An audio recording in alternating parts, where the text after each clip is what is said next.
everyone, again, I'm Grace. Welcome to my kitchen. Welcome to my YouTube channel.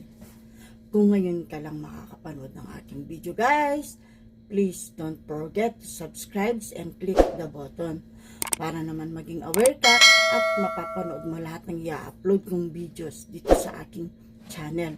Maraming salamat sa iyo at sana po huwag kayong magsawang manood ng aking mga videos at sisiguraduhin kong may mapupulot kayo at may matututunan kayo sa aking munting video.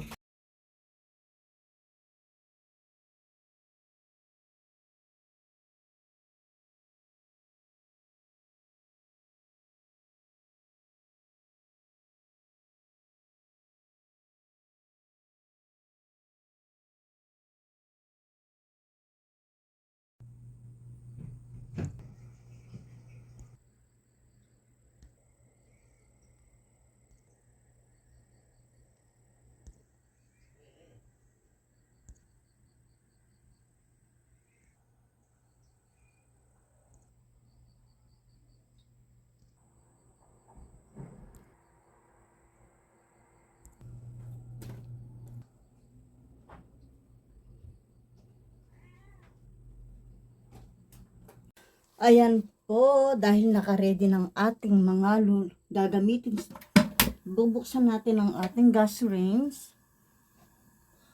Maglalagay po tayo ng 500 ml na clean water. Mamaya dadagdagan pa natin yan dahil pakukuluin muna natin ang ating baboy. So, pwede ko na siyang ilagay. Hintayin lang natin siyang kumulo. Ayan.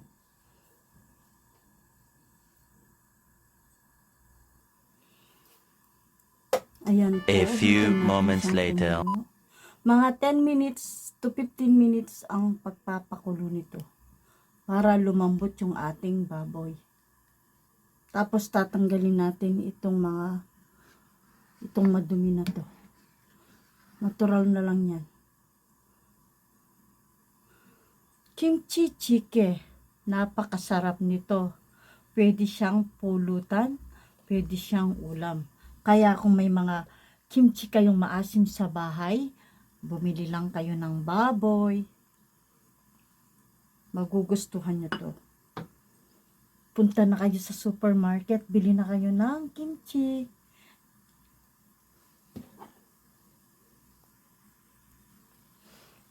Ayan po. Tanggalin muna natin itong dumi.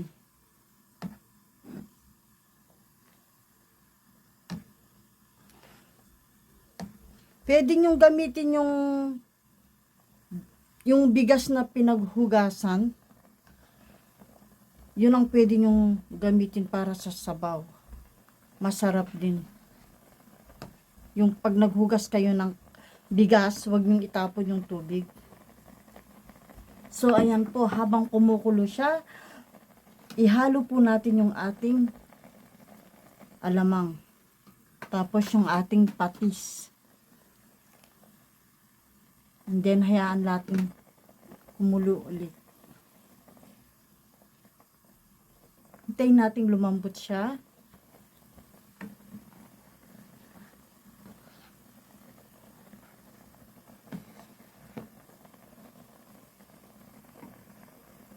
Ayan po guys, kapag pinakulo natin siya, syempre mababawasan na yung tubig niya. Kaya maglalagay po tayo ulit kahit kaunti lang. Ngayon ako ang ginawa ko, para mabilisan, nagpakulo ako ng tubig. Ayan.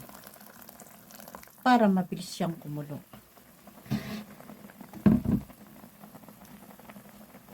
I-check natin yung ating baboy kung malambot na siya. Next, pwede na nating ilagay ang ating kimchi. Ganun lang siya kadali. Dinamihan ko yung kimchi kasi mas masarap. Ayan. Pwede nyo dagdagan yung inyong sabaw. Nasa inyo. Sayang din naman.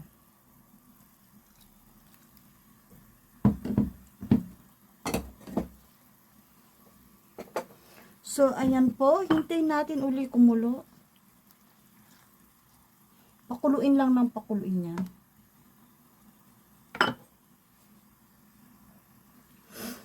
Next, pwede na nating ilagay ang ating red chili. Spicy. Yung hindi spicy, tapos ako gusto ko spicy, naglagay ako ng kaunti din. Ayan po. Haluin natin siya. Hanggang sa kumulo siya ng kumulo. Next, maglalagay tayo ng kaunting garlic. Yung iba, hindi na naglalagay ng garlic kasi yung kimchi, kapag ginawa yan, marami na siyang garlic. Kaya lang, gusto ko siyang lagyan ng kaunti. So, nasa inyo kung gusto nyo din lagyan ulit.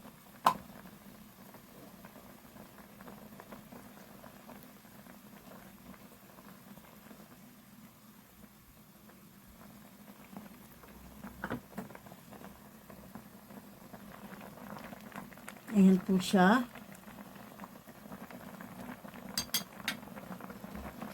Gumagamit din po ako ng pork cubes. Kung gusto nyo lagyan ng kaunting bechin, pwede rin. Ayan. So yummy. Maglalagay din ako ng kaunting bechin. Tapos tikman nyo guys, kung matabang, lagyan nyo lang ng kaunting asin. Tapos bantayan ninyo yung tubig. Pwede kayong maglagay ulit. Add another water.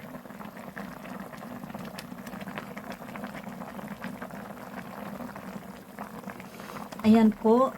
Basta i-check nyo lang yung inyong baboy kung pwede na siya. Ako, malambot na po siya. Tinry ko siya. Tikman po natin kung matabang or maalat.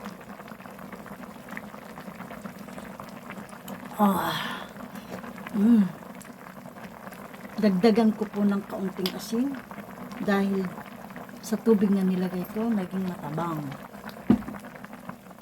Ayan. Ganito lang po ka-easy yung kimchi chicken. May baboy ka lang, may kimchi ka lang, pwede na.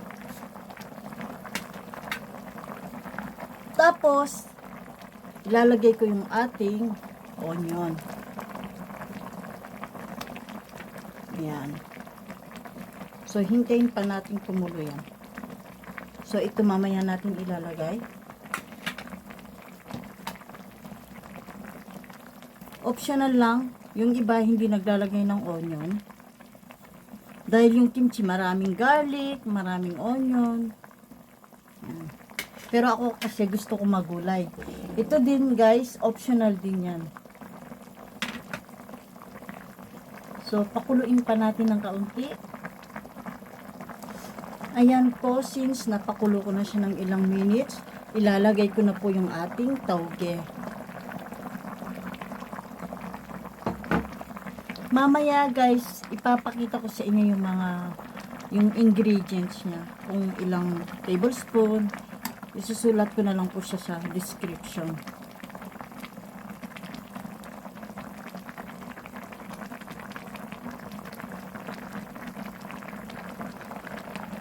Ayan po. Kailangan natin paghaluin. Tingnan nyo, napakasarap. Since marami nang mabibiling kimchi dyan sa Pilipinas at marami na yung marunong gumawa, hindi nyo problema kapag umasim yung kimchi ninyo. Bili lang kayo ng baboy or kahit walang baboy. Next, ilalagay na natin yung ating tofu. Dahil pwede na yung ating sabaw. Tapos yung ating chili. Ganun po siya. Ito po, ilalagay na natin ang ating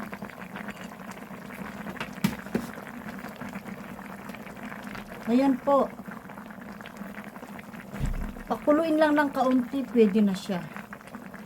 Ganito po ang ating kimchi chicken, pork kimchi chicken. So yummy, spicy, and healthy foods.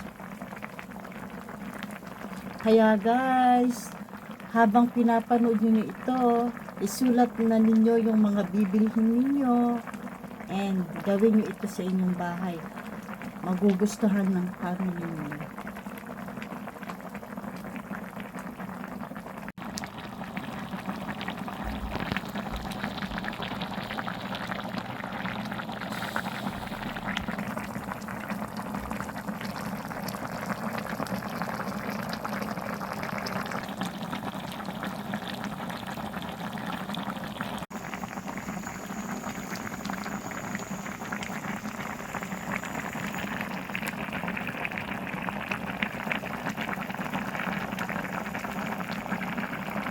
Kung meron kayong ganito guys sa inyong mga bahay, pwede nyong gamitin ito. Ayan po, napakasarap.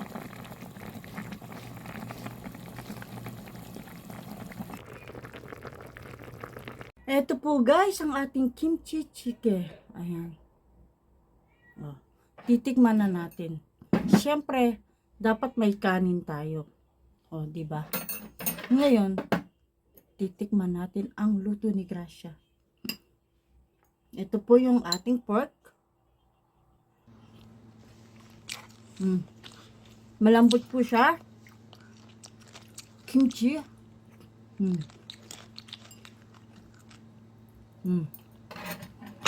Guys, yung sabaw din, napakasarap niya. Yung sabaw.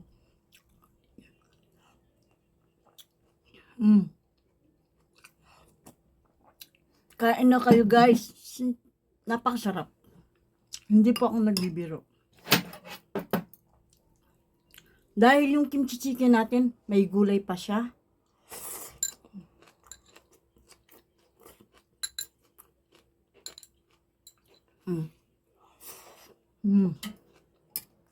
Tapos, naglagay din ako ng radish kimchi. Mas masarap kung meron ganito. Yan. Mukbang tayo ha, mukbang.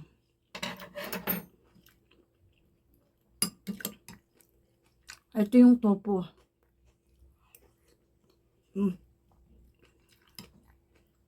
Pwede natin ihalo sa ating kanin yung sabaw.